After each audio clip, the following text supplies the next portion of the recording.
یا رسول اللہ یا حبیب اللہ پکارو یا رسول اللہ یا حبیب چاہتے رہیں اس ویڈیو کو شیئر تقریب نکاح جاری تھی۔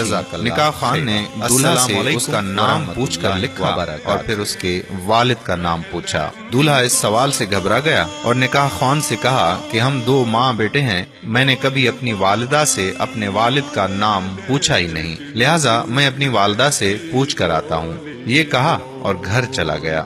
محفل میں موجود لوگوں میں سے کسی کو بھی اس کے والد کا نام معلوم نہ تھا۔ گھر میں داخل ہو کر اس نے والدہ سے اپنے والد کا نام پوچھا۔ والدہ بھی گھبرا گئی اور گمسم اور خاموش ہو گئی۔ دولہا نے کئی بار اپنی والدہ سے پوچھا اور آخرکار شدید طیش میں آ گیا اور غصے میں اپنی ماں سے نہ جانے کیا کیا اول پھول بکتا رہا۔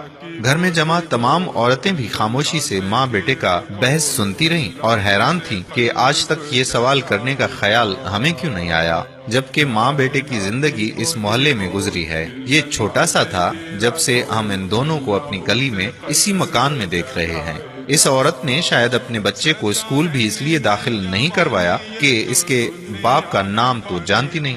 اچانک اس نے اپنی ماں سے کہا کہ اگر تو مجھے میرے باپ کا نام نہیں بتا سکتی تو اس شرمندگی کی زندگی سے بہتر ہے میں خودکشی کر لوں۔ جیسے ہی ماں نے بیٹے کے یہ الفاظ سنے تو تڑپ اٹھی اور بھاگ کر اسے روکا اور کہا کہ میری بات سن لو، پھر جو جی میں آئے کر لینا۔ چند عورتیں بھی آگے بڑھیں اور نوجوان کو اپنے اقدام سے روک لیا اور کہا کہ پہلے اپنی ماں کی بات تو سنو۔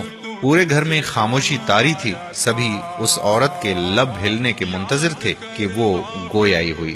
کہنے لگی کہ پاکستان بننے کے بعد ہمارے والد، چچا، بھائیوں اور خاندان کے تمام مرد و عورت ہجرت کر کے پاکستان کے لیے عازم سفر ہوئے۔ راستے میں کسی جگہ ہمارے قافلے پر ہندوؤں نے حملہ کر دیا۔ ہمارے مرد جان توڑ کر لڑے، لیکن ان کی تعداد اور اسلحے کی وجہ سے ہماری حفاظت نہ کر سکے اور سب کے سب شہید ہو گئے۔ لڑائی کے دوران میرے والد نے رات کے اندھیرے کا فائدہ اٹھا کر ہم عورتوں کو نکالنا چاہا، لیکن میرے علاوہ وہ کسی کو بھی بچانے میں کامیاب نہ ہو سکے۔ میرے خاندان کی باقی عورتوں کا کیا حال ہوا میں نہیں جانتی۔ مردوں اور عورتوں میں سے کوئی زندہ بچا بھی یا نہیں مجھے اس کا بھی کوئی پتہ نہیں۔ وہاں سے بھاگنے کے بعد میں انتہائی خوف زدہ حالت میں دن تو چھپ کر گزار دیتی تھی اور رات کو اللہ کا نام لے کر اس راستے پر چل پڑتی تھی جو روانگی سے پہلے ہمارے مرد حضرات آپس میں تذکرہ کرتے رہتے تھے۔ ایک رات دوران سفر میں نے کسی جگہ پہ ایک بچے کے رونے کی آواز سنی۔ آگے جا کر دیکھا تو کئی لاشوں کے درمیان ایک شیرخوار بچہ پڑا ہوا تھا۔ میں نے اسے اٹھا لیا، سینے سے لگائے سفر کرتی آخرکار پاکستان پہنچ گئی۔ مہاجر کیمپوں میں کسی جگہ بھی مجھے اپنے خاندان کا کوئی فرد نظر نہ آیا اور یوں میری دنیا صرف میرے اور اس بچے تک محدود رہ گئی۔ میری عمر کم تھی اور ابھی میری شادی بھی نہ ہوئی تھی۔ اپنی باقی زندگی میں نے اس بچے کی خاطر تنہا ہی گزار دی اور آج وہ بچہ میرے سامنے کھڑا ہے۔ اب بتاؤ، رات کے اندھیرے میں لاشوں کے درمیان سے اٹھائے گئے بچے کا نام مجھے کون بتاتا اور اس کے باپ کا نام مجھے کون بتاتا؟ ماں کی بات مکمل ہونے تک ہر آنکھ اشک بار تھی اور وہ بیٹا جو کچھ دیر پہلے ماں کو جلی کٹی سنا رہا تھا حیرت کا پہاڑ بنا کھڑا تھا۔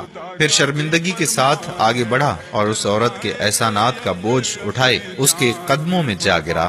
جس بھائی نے یہ قصہ سنایا تھا ان کا دعویٰ تھا کہ وہ اس تقریب میں موجود تھے اور اس کے عینی شاہد ہیں۔